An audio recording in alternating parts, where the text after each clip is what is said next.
Welcome back to the channel. We're here with another member introduction. We're at Thunderhill Raceway for the Golden Gate Chapter's HPDE, and I'm here with Tony Law. Hi So, Mike, how are you so doing? Tony, how long you been with the club? Oh, I think I first joined the club in 2000. Okay, so a pretty long tenure with the club. Yeah. Do you remember what sort of prompted you to join the club? Well, that was the year that I got the M5 Okay, in 2005, and I wanted so to that's get on a track. E39 then, right? Uh, Yeah, E39. yeah, But you got an M5, right. and you said, I want to take this thing on the track. Yeah. And you looked around, and the chapter sort of fulfilled that requirement. So where did you go with that M5? Everywhere actually. I had it modified with Dynan software, and Okay, then the floating brakes from Europe, which wasn't standard in the US version. right. And yeah, and then I changed the tires to more grippy tires. I can't remember from Whatever was the grippiest tire you could get that was street legal, I guess, right at the yeah, and time. that size too. They had some Fat weird tires, right? sizes. Yeah.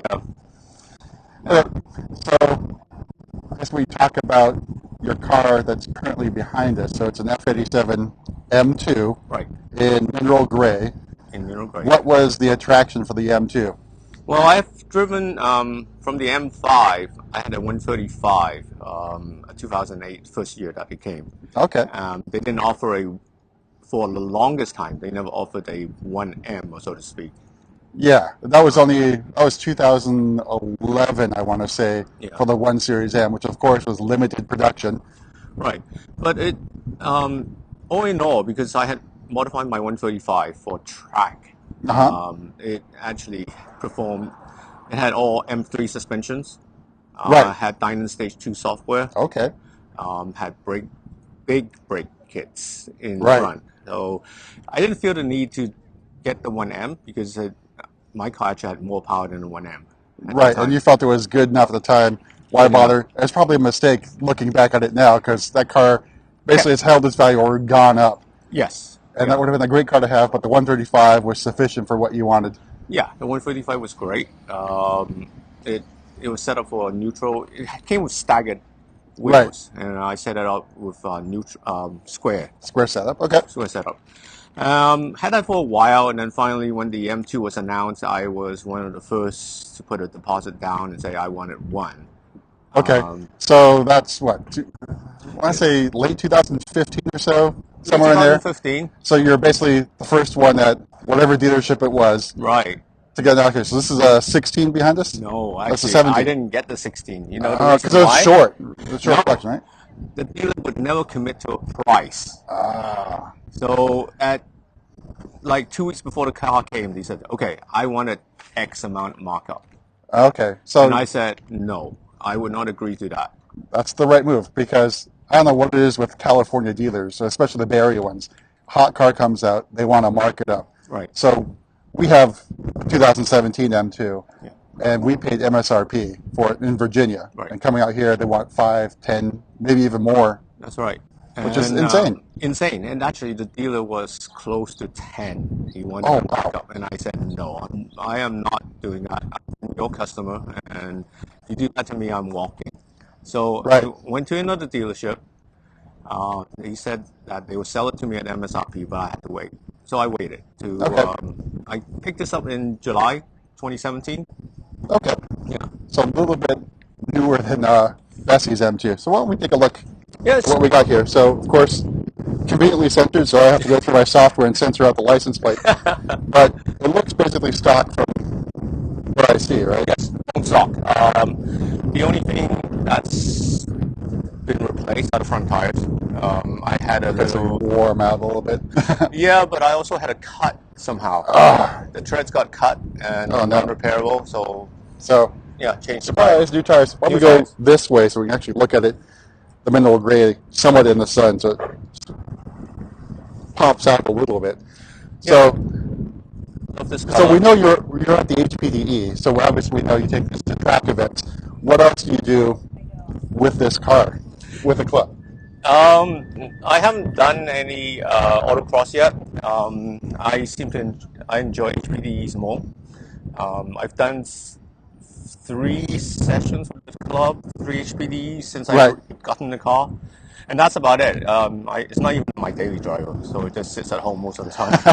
So basically, it's a track weapon It's a for you. it's a fun car. Fun car to use. Yeah. And of course, I see just now the 6-speed manual transmission, which is getting rarer and rarer. So who knows?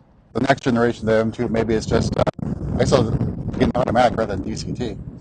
Yeah, We'll see what they do with it. Yeah, that's what they've announced, right? For the next M3, it's going to be an automatic, 8-speed automatic. I don't know if that's true yet. I know the 3 Series is basically automatic in the U.S., but we'll have to wait and see what happens with the M3, M4. Because I think the take-up rate on the manual is a little bit higher with the M3 and M4. We know it's disappeared on the M5 and everything else. Yeah, and I don't know if they will go into the all the trouble with certifying a manual if they do it only for the M cars.